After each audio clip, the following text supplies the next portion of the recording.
कुछ ही पलों की देरी में दोनों की नजर आसमान से आ रही एक तेज रोशनी पर पड़ती है। क्या हो रहा है कुछ समझने से पहले ही एक बड़ा सा ऑब्जेक्ट आकर उनसे टकराता है, जिस कारण इचिरो अपने होश खो बैठता है। उस ऑब्जेक्ट से कुछ आकृतियां बाहर आती है जिन पर हन्याको भौंकने लगती है। अगले दिन सुबह इचिरो को होश आता है। वो अपने शरीर में कुछ बदलाव महसूस करता है, जैसे कि उसे बिना चश्मे के ही साफ दिखाई देने लगता है।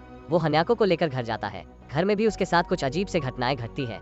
उसे नाश्ता बेस्वाद लगता है और बहुत तेज प्यास लगती है, मानो जैसे पूरे शरीर से पानी कहीं चला गया हो। जब इचिरो अपने कमरे में होता है तब उसे अपने हाथ से धुआं निकलता हुआ दिखता है। वो तुरंत अपनी शर्ट निकालता है और अपने हाथ को देखता है। जैसे ही वो अपने हाथ को दबाता है, उसकी उंगली का नाखून खुल जाता है, जिसके अंदर यूएसबी पोर्ट जैसा कुछ फिट है। देखते ही देखते उसका हाथ एक हाईटेक गन में बदल जाता है। उसमें से इचिरो ने नाश्ते में जो कुछ भी खाया होता है वो सब गन की नली से दीवार पर शूट होता है। फिर इचिरो को अपने गले में कुछ महसूस होता है। जब इचिरो उसे छूता है तो उसका सर 2 हिस्सों में बंट जाता है। इचिरो खुद को आईने में देखता है और ये देखकर दंग रह जाता है कि उसका पूरा शरीर अब मशीन में बदल चुका है। तभी इचिरो को उसके बीवी के कमरे की तरफ आने की आहट सुनाई देती है।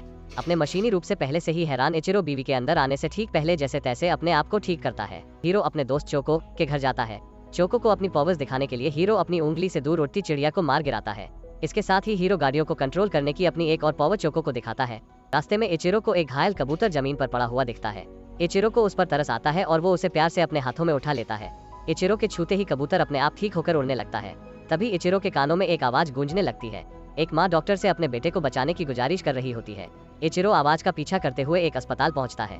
वहां पर किता नाम का लड़का मरने की कगार पर है। इचिरो किता के सर को अपने हाथों में लेता है और कुछ ही पलों में किता पूरी तरह से ठीक हो जाता है। सुबह कबूतर और बाद में किता की जान बचाने की वजह से इचिरो बेहद अच्छा महसूस करता है।